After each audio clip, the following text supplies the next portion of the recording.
Hello friends, എല്ലാവർക്കും നമ്മുടെ Sumi മുഫ scene ഷൂട്ടിലോട്ട് സ്വാഗതം. അപ്പം നമ്മുടെ സാന്ത്വനം 2-ൻ്റെ ഇനി വരാനിരിക്കുന്ന കുറച്ച് നല്ല വിശേഷങ്ങളൊക്കെ നമുക്കൊന്ന് കേട്ട് നോക്കിയാലോ. അപ്പം നമ്മുടെ വീഡിയോസൊക്കെ കേട്ട് ഇഷ്ടപ്പെടുകയാണെങ്കിൽ ഒന്ന് ലൈക്ക് ചെയ്യാനും ഹൈപ്പ് ചെയ്യാനും മറക്കല്ലേ. നമ്മുടെ ചാനൽ ആദ്യമായിട്ടാണ് നിങ്ങൾ കാണുന്നതെങ്കിൽ ഒന്ന് സബ്സ്ക്രൈബ് ചെയ്ത് സപ്പോർട്ട് ചെയ്യാനായിട്ട് കൂടെ ഒന്ന് ശ്രമിക്കണേ. അപ്പം നമുക്ക് നാളത്തെ വിശേഷം, നാളെയും മറ്റന്നേക്കെ ആയിട്ട് വരുന്ന വിശേഷം എന്തെന്ന് പറഞ്ഞാൽ വേറൊന്നുമല്ല, നമ്മുടെ ആനന്ദ് എല്ലാ സത്യങ്ങളും തൻ്റെ അച്ഛൻ്റെ അമ്മയുടെ മുന്നിൽ പറഞ്ഞ് ദേവിയെ സ്വന്തം അച്ഛൻ്റെ അമ്മയുടെയും കൂടെ പുറത്ത് തള്ളുന്ന ഒരു സീനാണ് കേട്ടോ. കാരണം ഇത്രയും നാൾ ഈ കുടുംബം തൻ്റെ അച്ഛനെയും അമ്മയും വരെ കബളിപ്പിച്ച് ഇത്രയും കള്ളത്തരത്തിൻ്റെ പുറമേ നിന്ന് ഇത്രയും നാൾ ജീവിച്ചു. ഇനി ഒരു നിമിഷം ഇവളെ എൻ്റെ ഭാര്യയായിട്ട് എനിക്ക് കാണാൻ പറ്റില്ല എന്നുള്ളത് തീർത്തു പറയണം കേട്ടോ നമ്മുടെ ആനന്ദ്. പക്ഷേ നമ്മുടെ ഗോമതിക്കും ബാലനും ഇതൊക്കെ കേട്ടിട്ട് ഒരു വല്ലാത്ത ഒരു നെടുവീർപ്പായിരുന്നു. കാരണം ദേവിമോളെന്ന് പറഞ്ഞാൽ ഈ കുടുംബത്ത് എത്രത്തോളം ആത്മാർത്ഥതയോടുകൂടെ നിന്നൊരു കുട്ടിയാണെന്നുള്ളത് അവർക്കെല്ലാവർക്കും അറിയാം. ഒരു മൂത്ത മരുമകൾ എന്ന സ്ഥാനം മാത്രമല്ല, അതിൻ്റെ ഒപ്പം തന്നെ എല്ലാ കാര്യങ്ങളും അറിഞ്ഞും കണ്ടും സ്നേഹിച്ച് സ്വന്തം അനിയന്മാരെയും സ്വന്തം അനുജത്തിമാരെയും ഒക്കെ അച്ഛനെയും അമ്മയും ആ രീതിയിൽ കണ്ട് എല്ലാം കണ്ടറിഞ്ഞ് ചെയ്തിരുന്ന ആ മോള് ഈ ഒരു സ്വഭാവമാണെന്ന് കേട്ടിട്ട് അവർക്കത് വിശ്വസിക്കാൻ, സ്വന്തം മകൻ പറഞ്ഞിട്ട് കൂടി അത് വിശ്വസിക്കാൻ അവർ കൂട്ടാക്കിയില്ല. അപ്പോൾ ആനന്ദ് പറയുന്നുണ്ട്, നിങ്ങളൊക്കെ പറയുന്നുണ്ടല്ലോ ഇവൾ ഏതോ വലിയ കമ്പനിയിലൊക്കെ വർക്ക് ചെയ്തു എന്ന് ഇവൾ നമ്മളെ പറഞ്ഞ് വിശ്വസിപ്പിച്ചിരുന്നില്ല അച്ഛാ. ഇവൾ ഒരു കമ്പനിയിലും അല്ല ഇവൾ വർക്ക് ചെയ്തത്.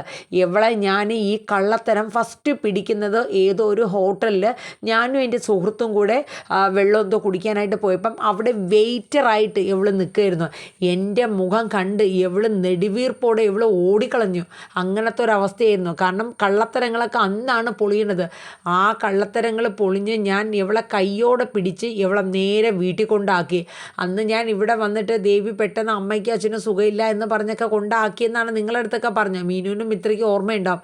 പക്ഷെ നിങ്ങൾ അന്ന് എന്നോട് കുറേ കാര്യങ്ങൾ ചോദിച്ചെങ്കിലും ഞാൻ അത് വിട്ട് പറയാൻ കൂട്ടാക്കിയില്ല. അന്ന് എൻ്റെ ഹൃദയം തകർന്നാണ് ഞാൻ ഈ വീട്ടിൽ വന്നത് എവളെ കൊണ്ടുവന്നാക്കിയിട്ട്. പക്ഷെ പിന്നെ ഞാൻ അറിഞ്ഞു എവള് ഗർഭിണിയാണെന്ന്.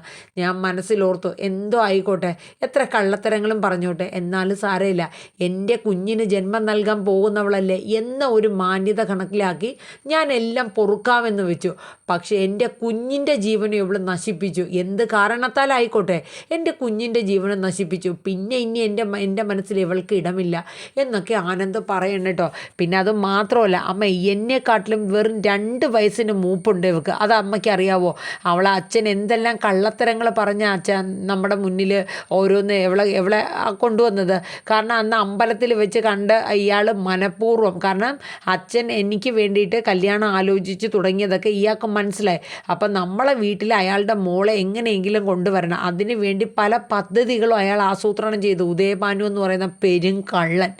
ഇവള് വെറും 10ാം ക്ലാസ് ജയിച്ചോ തോറ്റോ അതുപോലും എനിക്കറിഞ്ഞൂടാ. 10ാം ക്ലാസ് വരെ ഇവള് പോയിട്ടുള്ളൂ എന്നൊക്കെ പറയണം. അപ്പം മുഖം നമ്മുടെ ദേവി കരയാണ് കേട്ടോ.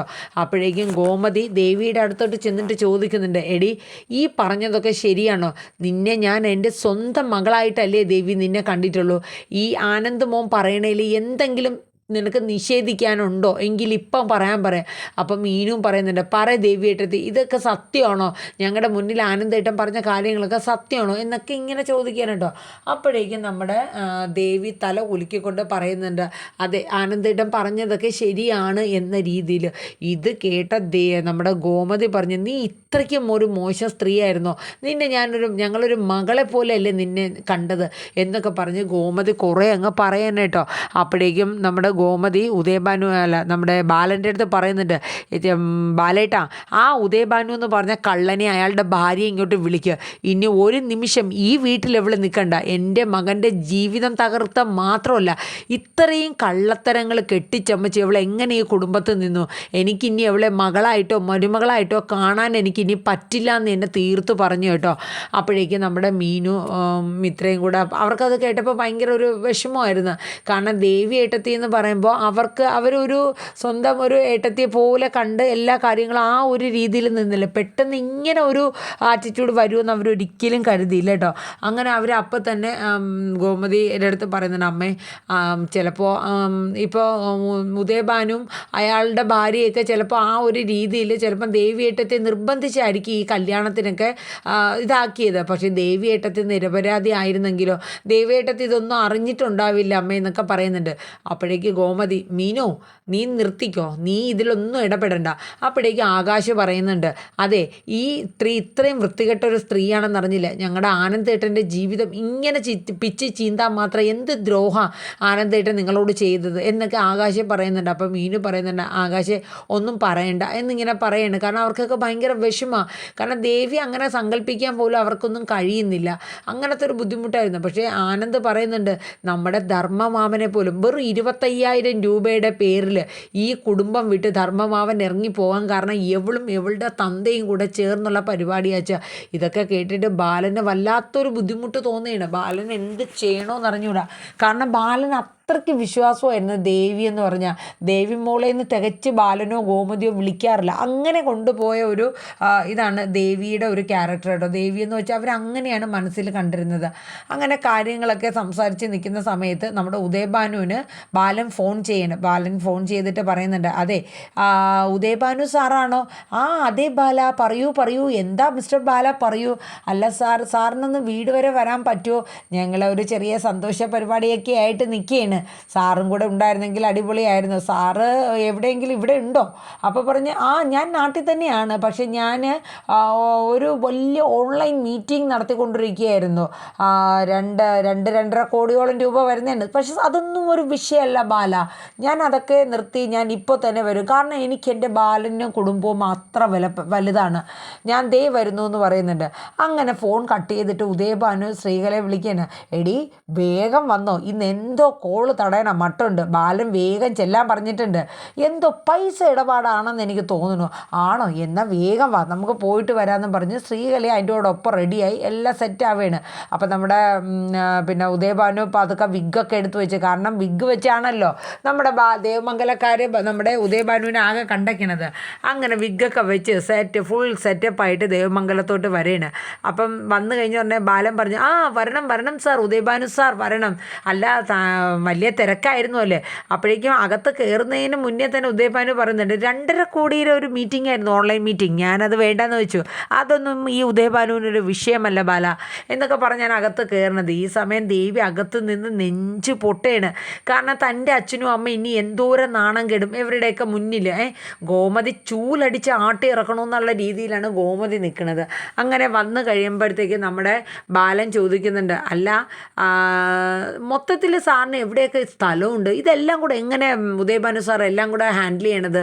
അല്ല സാറിന് സ്വന്തം സ്ഥലം എവിടെയൊക്കെയാണ് ഇപ്പോൾ നിലവിലുള്ളത്, വല്ല ഓർമ്മയുണ്ടോ? കാരണം ഒരുപാടുള്ളതുകൊണ്ടേ. ബാലനൊന്ന് ആക്കി ചോദിച്ചതാണ്. ഞാനതൊന്നും നോക്കാറില്ല ബാല, നമ്മൾ വാങ്ങി ഇടും, പക്ഷേ അത് എവിടേക്കാണെന്ന് എനിക്ക് പോലും സത്യത്തെ അറിയില്ല, അതൊക്കെ എൻ്റെ മാനേജേഴ്സ് നോക്കിക്കോളും എന്നുള്ള രീതിയിലൊക്കെ വീമ്പങ്ങ് ഇറക്കി വിടേന കേട്ടോ ഉദയഭാനു. അത് കഴിഞ്ഞിട്ട് ബാലൻ ചോദിച്ച്, നിങ്ങളുടെ മകള് ദേവി എത്രാം ക്ലാസ് വരെ പഠിച്ചിട്ടുണ്ടെന്ന് ചോദിച്ചു. അത് കേട്ടപ്പോൾ 2 പേരും മുഖം ബ്ലിമ്മനങ്ങായിപ്പോയിട്ടാ. അതെന്താ ബാല അങ്ങനെ ചോദിച്ചത്?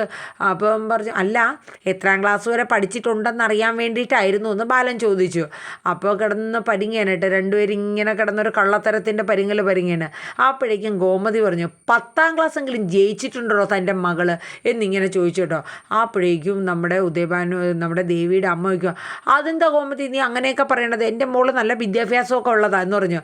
അതെ, നിങ്ങളുടെ മോളുടെ വിദ്യാഭ്യാസം 10ാം ക്ലാസ് പാസ്സായിട്ടില്ല എന്നുള്ളതും എൻ്റെ മകനെക്കാട്ടിൽ 2 വയസ്സ് മൂപ്പ് നിങ്ങളുടെ മകൾക്കില്ലേന്ന് ചോദിക്കും. അപ്പോഴേക്കും 2 പേർക്കും എന്തെങ്കിലും പറയാൻ പറ്റുമോ? കള്ളത്തരങ്ങളെല്ലാം പിടിച്ചു എന്ന് തോന്നണേ എന്ന രീതിയിൽ 2 പേരും മുഖത്തോട് മുഖം നോക്കി കണ്ണും മിഴിക്കുകയാണ് കേട്ടോ. അപ്പോഴേക്കും നമ്മുടെ ഉദയഭാനു പറയുന്നുണ്ട്, എന്തൊക്കെയാണ് നിങ്ങൾ ഈ പറയണത്? നിങ്ങൾ ഇതിനാണോ ഞങ്ങളെ ഇങ്ങോട്ട് വിളിച്ചത്, എൻ്റെ മോളുടെ വിദ്യാഭ്യാസവും വയസ്സും തെളിയിക്കാനായിട്ട്? അപ്പം നമ്മുടെ ബാലൻ പറഞ്ഞു, എടോ തന്നെ അന്ന് ഞാൻ വിഗ്ഗില്ലാണ്ട് കണ്ടപ്പോൾ അത് താനല്ലാന്ന് താൻ നിഷേധിച്ചു, പക്ഷെ തൻ്റെ തലയിലിരിക്കണത് ഇത് വിഗ്ഗല്ലേടോ എന്ന് പറഞ്ഞിട്ട് ബാലൻ ആ ബിഗ്ഗിങ് വലിച്ചെടുക്കാൻ കേട്ടോ. അതോടുകൂടി ഉദയഭാനുവിൻ്റെ എല്ലാ കള്ളത്തരങ്ങളും അങ്ങ് പൊടിഞ്ഞ് താഴെ വീഴുന്നുണ്ട്. ഇത്രയും നാൾ എൻ്റെ മകൻ്റെ ജീവിതവും തൊലിച്ച് ഈ കുടുംബത്ത് കയറി ഇത്രയും കള്ളത്തരങ്ങളും കാണിച്ചിട്ട് താൻ നിന്ന് എന്ത് വർത്താനോടോ പറയണത്? തൻ്റെ ഒരു കോടികളും തൻ്റെ ആഫ്രിക്കൻ, ജർമ്മനി, അമേരിക്കയിലല്ലേ തനിക്ക് സ്വന്തം സ്ഥലം. എടോ നാണം ഉണ്ടോടോ? ഒരു മകളെ കെട്ടിക്കണമെങ്കിൽ ഇങ്ങനെ കെട്ടിക്കണോടോ? കള്ളത്തരങ്ങൾ പറഞ്ഞിട്ട്. എടോ അന്തസ്സോടുകൂടി ഒരു മകളെ ഒന്നും വേണ്ടല്ലോടോ, എൻ്റെ മകനെ കൊണ്ട് ഞാൻ കെട്ടിക്കുമായിരുന്നല്ലോടോ, തനിക്ക് നാണം ഉണ്ടോടോ എന്നൊക്കെ പറഞ്ഞിട്ട് ബാലൻ നല്ല രീതിക്ക് തന്നെ നമ്മുടെ ഉദയഭാനുവിനെ ഉരിച്ചിറക്കുന്നുണ്ട് കേട്ടോ. ഇതെല്ലാം കേട്ടോണ്ട് ദേവി വിങ്ങി പൊട്ടി അകത്ത് നിൽക്കുകയാണ് കേട്ടോ. എന്നിട്ട് ഗോമതി പറയാണ്, ഇനി എൻ്റെ മകൻ്റെ ജീവിതത്തിൽ നിങ്ങളുടെ മകൾക്ക് സ്ഥാനമില്ല. ഇപ്പോൾ ഈ നിമിഷം നിങ്ങൾ നിങ്ങളുടെ മകളെയും വിളിച്ചുകൊണ്ട് ഈ പടി ഇറങ്ങിക്കണം. ഇനി മേലിൽ ഞങ്ങളുടെ കൺവെട്ടത്ത് പോലും വരില്ലെന്ന് പറയും. അത് കേൾക്കുമ്പോൾ നമ്മുടെ സ്ത്രീകൾ ചോദിക്കും, ആഹാ അതെങ്ങനെ ശരിയാവും? നിങ്ങളുടെ മോനെ എൻ്റെ മോളെ വിളിച്ചിറക്കി കൊണ്ടുവന്നില്ല, അന്തസ്സായിട്ട് കല്യാണം കഴിച്ച് കൊണ്ടുവന്നേക്കാണ്. ആ കല്യാണം കഴിച്ച് കൊണ്ടുവന്ന വീട്ടിലാണ് എൻ്റെ മോള് നിൽക്കേണ്ട, അല്ലാണ്ട് ഞങ്ങളുടെ വീട്ടിലല്ല എന്ന് പറയും.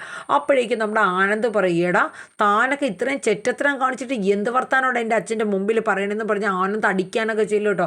ഭയങ്കര സീനാണ് കേട്ടോ. അപ്പോൾ എല്ലാവരും കൂടെ പെട്ടെന്ന് പിടിച്ചൊക്കെ മാറ്റും. അപ്പം ഉദയഭാനുവിനൊക്കെ ഭയങ്കര പേടി വരെയാണ്. കാരണം വെച്ചാൽ ഇവിടെ ഇനി നിന്നാൽ വഷളാവും എന്നുള്ള രീതിയിൽ. അപ്പോഴേക്കും ദേവിയും പുറത്തോട്ട് ഇറങ്ങി വരികയാണ്. ദേവി കരഞ്ഞുകൊണ്ട് നമ്മുടെ ഗോമതിയുടെ അടുത്ത് ചെന്നിട്ട്, അമ്മേ ഞാൻ ചെയ്ത തെറ്റുകളെല്ലാം ഞാൻ ഏറ്റു പറയുന്ന അമ്മേ, എന്നെ ഈ വീട്ടിൽ നിന്ന് പറഞ്ഞയക്കല്ലേ അമ്മ, എനിക്ക് പറ്റില്ല അമ്മ, നിങ്ങളെയൊക്കെ വിട്ടിട്ട് എനിക്ക് പോകാൻ പറ്റില്ല അമ്മേ, എന്നെ വിടരുത് അമ്മയെന്നും പറഞ്ഞ് ദേവി പൊട്ടിക്കരഞ്ഞുകൊണ്ട് നമ്മുടെ ഗോമതിയുടെ കാല് പിടിക്കും പോലെ കിടന്ന് കെഞ്ചിയാണ് കേട്ടോ. അപ്പോഴേക്കും ശ്രീകലയ്ക്കും ഉദയഭാനുവിനൊക്കെ ഭയങ്കര സങ്കടമാണ്. അവരും പറയുന്നുണ്ട്, ഞങ്ങൾ ചെയ്ത തെറ്റിന് ഞങ്ങളുടെ മോളെ നിങ്ങൾ ശിക്ഷിക്കരുത്, അവൾക്ക് ഈ കുടുംബം, നിങ്ങൾ അച്ഛൻ, അമ്മ, അനിയത്തിമാർ, ആനന്ദം എന്നൊക്കെ പറഞ്ഞ് എൻ്റെ മോൾക്ക് സത്യമായിട്ടും അവൾക്ക് ജീവനാണ്. അവളെ വിടല്ലേ, ഞങ്ങൾ ഇറങ്ങിപ്പോക്കോളാം, ഈ കുടുംബത്തിന് ഞങ്ങൾ വരില്ല, പക്ഷേ എൻ്റെ മോളെ കൈവിടല്ലേ എന്നും പറഞ്ഞ് തൊഴുത് പറയൂട്ടോ. അപ്പോൾ നമ്മുടെ ഗോമതി പറയും, ഒരിക്കലും അവളെ ഇനി ഈ കുടുംബത്ത് ഞങ്ങൾ മരുമകളായി ഞങ്ങൾ അംഗീകരിക്കുകയില്ല, സ്നേഹിക്കുകയില്ല എന്ന് തീർത്ത് പറയുന്നുണ്ട്. അപ്പോഴേക്കും ഇത്രയും മീനാക്ഷിയും കൂടെ പറയുന്നുണ്ട്, അമ്മേ പ്ലീസ് അമ്മേ, ദേവിയേട്ടത്തിയുടെ ഒന്ന് പൊറുക്കമ്മേ എന്ന് പറയുന്നുണ്ട്. നിങ്ങളാരും ഇതിൽ ഇടപെടണ്ട, ഇതിൻ്റെ തീരുമാനം എടുക്കാൻ എനിക്കറിയാം. ഞങ്ങളുടെ മകന് കൊണ്ടുവന്ന് കൊടുത്തൊരു കല്യാണാലോചനയാണ്, അല്ലാണ്ട് എൻ്റെ മകൻ സ്വമേധയാ ചെന്ന് തലവെച്ച കല്യാണമല്ല. അവന് ഇനിയെങ്കിലും അവന് സമാധാനം എന്തെന്ന് എൻ്റെ മകൻ അറിയട്ടെ. അപ്പോൾ ബാലൻ പറഞ്ഞു, ഇതിലൊരു തീരുമാനം എടുക്കുന്നത് ആനന്ദാണ്, ദേവിയെ വേണോ വേണ്ടയോ എന്നുള്ളത്. അപ്പോഴാണ് ആ ആനന്ദ് പറയണത്, ഇനി എൻ്റെ ജീവിതത്തിൽ മരിച്ചാലും ഇനി ദേവി എൻ്റെ ഭാര്യയായിട്ട് ഈ വീട്ടിലുണ്ടാകില്ല, അത് ഉറപ്പായ കാര്യമാണെന്ന് പറയും. ഇനി ഡൈവേഴ്സ് നോട്ടീസ് ഒപ്പിട്ട് കൊടുക്കുക എന്ന കടമ മാത്രമേ എനിക്കുള്ളൂ എന്ന് പറയും കേട്ടോ. എല്ലാവരും ചങ്ക് പൊട്ടും കണക്കുള്ളൊരു ബുദ്ധിമുട്ടായി പോകാനായിട്ടോ. ആകാശും ആര്യനും എല്ലാവരും പരസ്പരം അങ്ങോട്ടും ഇങ്ങോട്ടും നോക്കുകയാണ്. മീനുവിനും മിത്രയുടെയും കണ്ണൊക്കെ നിറയാണ്.